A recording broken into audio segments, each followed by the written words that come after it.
ओम श्री परमात्मा नमः। मैं प्रोफेसर हृदय अवस्थी अपने परम पूज्य गुरु जी प्रातः स्मरणीय प्रोफेसर पंडित भगवत शरण शुक्ल वेद मूर्ति तपोनिष्ठ गीता उपनिषद पुराण और धर्मशास्त्र के विशेषज्ञ के साथ मैं आप सभी का Awasthi Ayurveda anatomy yoga and spirituality channel पर हार्दिक स्वागत करता हूँ। गुरु जी सांख्य कारिका की आज 14वीं कारिका हम लोग को समझाएंगे और उसको सरल भाषा में समझने के लिए हम लोग चलते हैं गुरु जी के पास।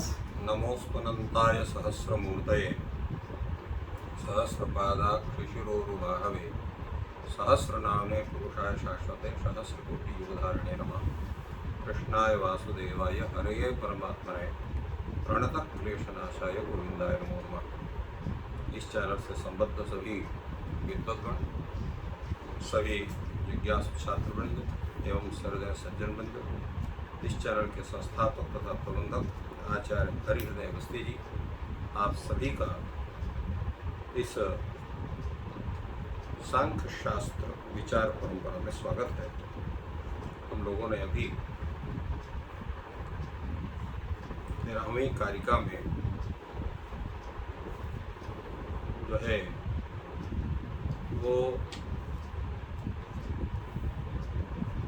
विशेष रूप से त्रिगुणों के स्वरूप के विषय में हम लोगों ने जानकारी की और उन्हीं त्रिगुणों के विषय को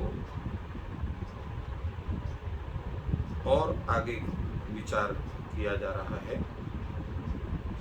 कि कैसे इन त्रिगुणों का स्वरूप जो है कारण के साथ साथ कार्य में दिखाई पड़ता है, उस विषय में चर्चा है।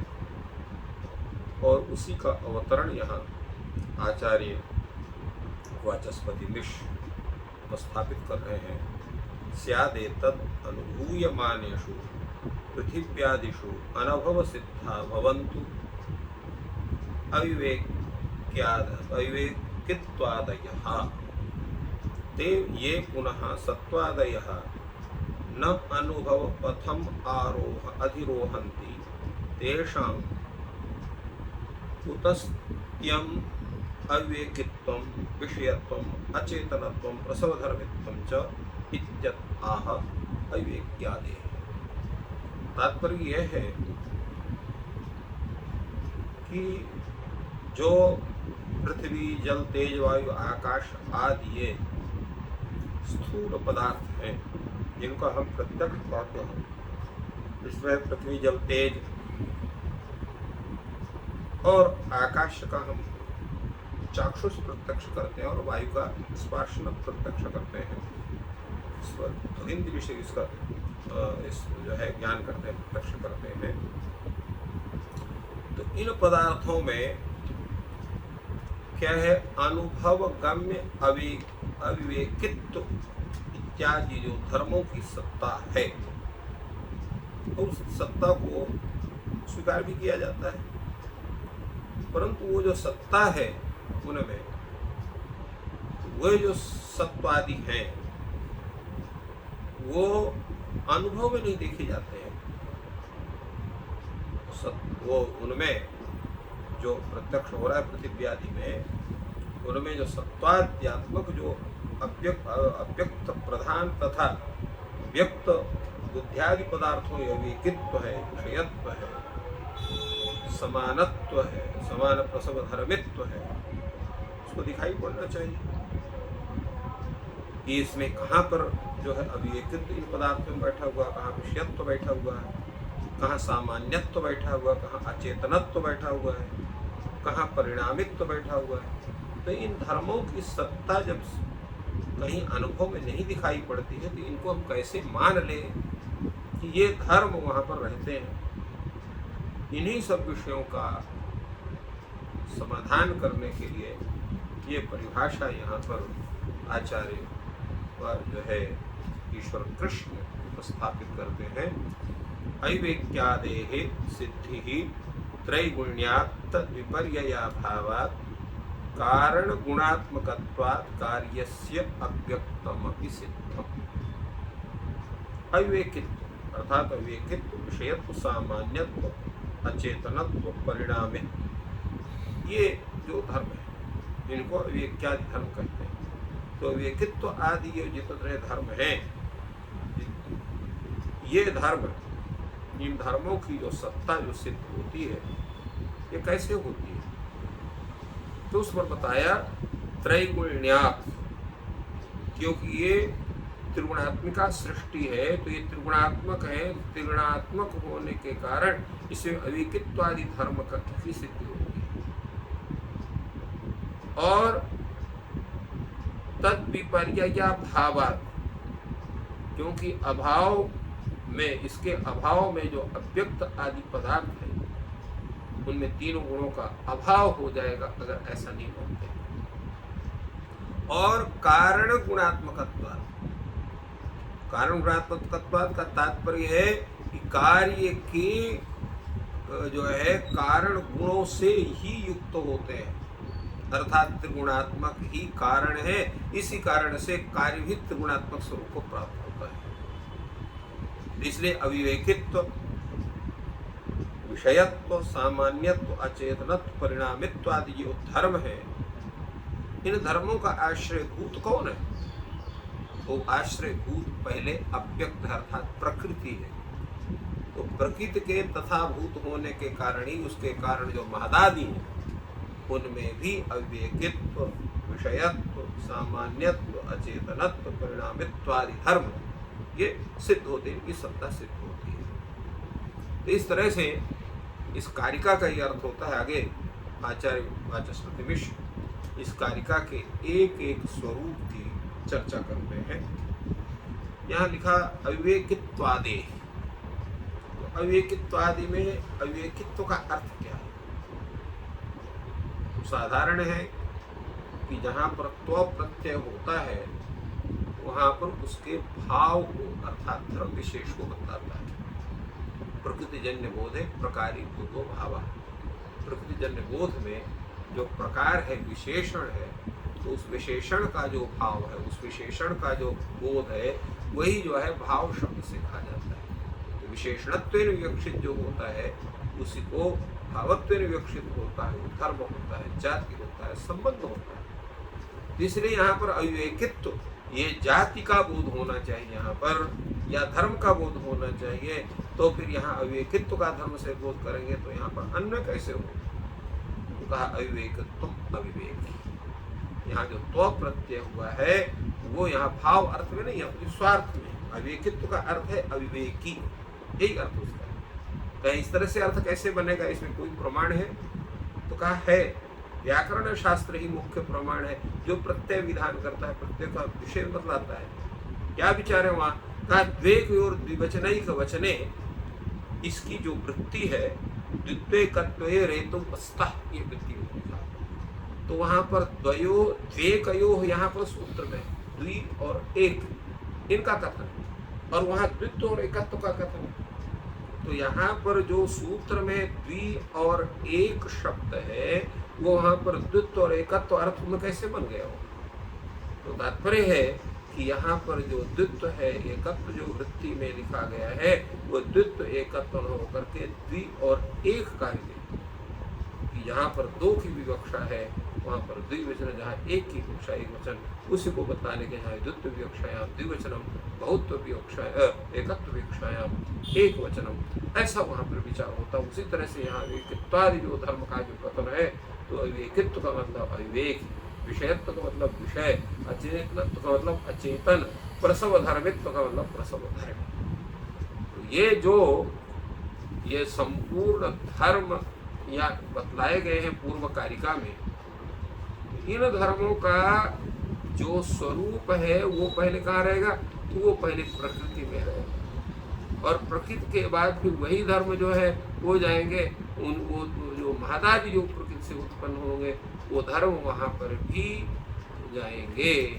और इस तरह से ये सभी धर्म जो है, जो कारण कार्य में सर्वत्र ये प्राप्त होते हैं, क्योंकि कारण गुण जो है उस वो कार्य में संक्रांत होते हैं। इसलिए जो कारण मुख्य है वो है आपका अव्यक्त अर्थात जो है प्रकृति, और उसके कार्य है यहाँ पर जो है महत्तत्व, महतत्व का कार्य है अहम तत्व, और अहम तत्व के कार्य है पंच तन्मात्राएं एकादश इंद्रिय, और पंच तन्मात्राएं के कार्य जो है वो पंच महाभूत है।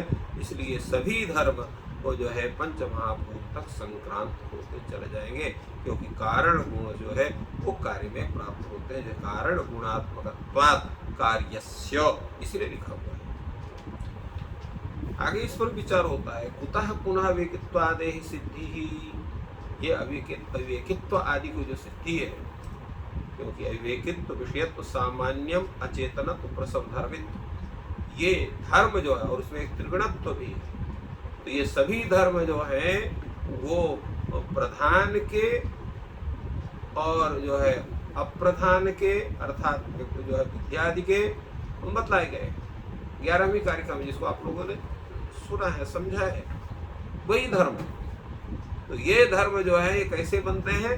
त्रैगुण्या, त्रिगुण होने के कारण, क्योंकि त्रिगुणों का ही स्वरूप है। त्रिगुण का मतलब क्या है? वहां पर भी त्रिगुण का मतलब सुख दुख मोहात्मक बतलाया गया। तो सुख दुख मोहात्मक जो ये त्रैगुण्य है, इन्हीं से तत्त अविवेकित्व आदि बनते हैं, अर्थात अविवेकित्व भी बनता है, और विषयत्व भी बनता है, चेतनत्व भी बनता है, प्रसव धर्मित्व भी बनता है। तो तत्त अविवेकित्वादि होगी, तत्त अविवेकित्वादियों का तात्पर्य होगी तत्त जो अविवेकित्व प्रसव धर्मित्वादि जो है इनका संबंध बनता है। कैसे जानते हैं उसको?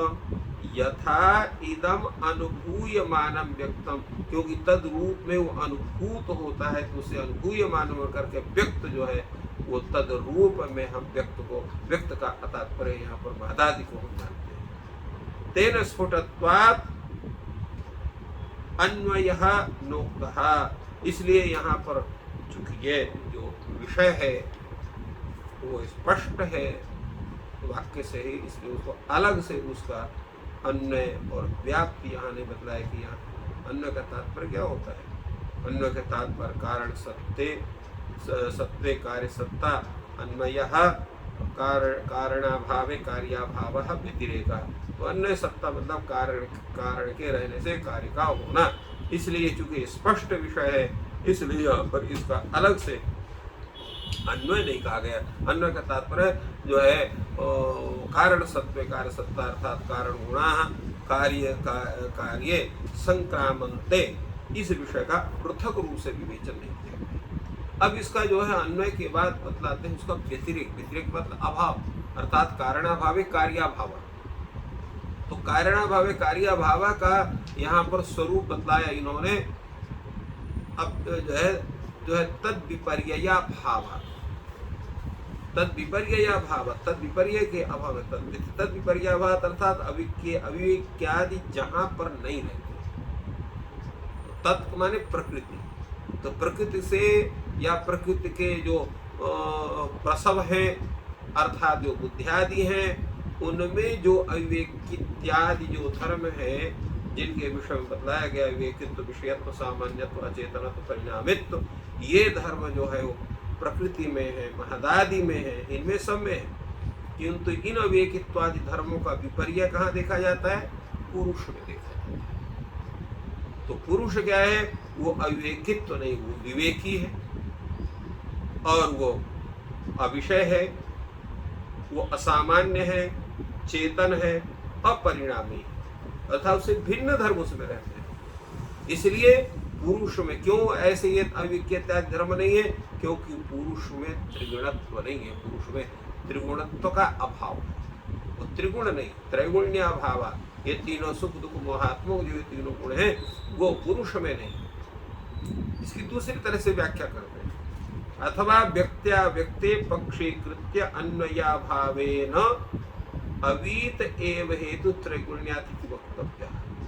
अथवा व्यक्त और अव्यक्त को हम जब पक्ष बनाते हैं और उसका जब व्यतिरेक होता है, व्यतिरेक मतलब अभाव, तो उस अभाव में जो है वो हम उसका अन्वय का जहाँ अभाव अन्वय नहीं होता है, तो वहाँ पर अवीत एव हेतु, अवीत का तात्पर्य यहाँ पर क्या है? अभाव, अर्थात यहाँ पर व्यतिरेक व्याप्ति का स्वरूप, व्यतिरेक व्याप्ति का हेतु दिया जाता है। इसलिए यहाँ पर त्रैगुण्यात् ऐसा कहा कि त्रैगुण्य होने से पुरुष में यह अविक्यादि धर्म नहीं, क्योंकि त्रैगुण्य का ही अभाव पुरुष में है। पुरुष में त्रैगुण्य अभाव, त्रैगुण्य का अभाव है। व्यक्त और अव्यक्त में त्रैगुण्य है, इसलिए अविक्यादि धर्म है। तो यत्र यत्र अविक्यादि धर्माः यत्र यत्र त्रैगुण्यम तत्र तत्र अविक्यादि धर्माः यत्र यत्र त्रैगुण्य अभावः तत्र तत्र अविक्यादि धर्माभावः। ये व्यतिरिक्त का स्वरूप है। अन्वय व्याप्ति का होगा यत्र यत्र त्रैगुण्यम तत्र अविक्यादि धर्माः।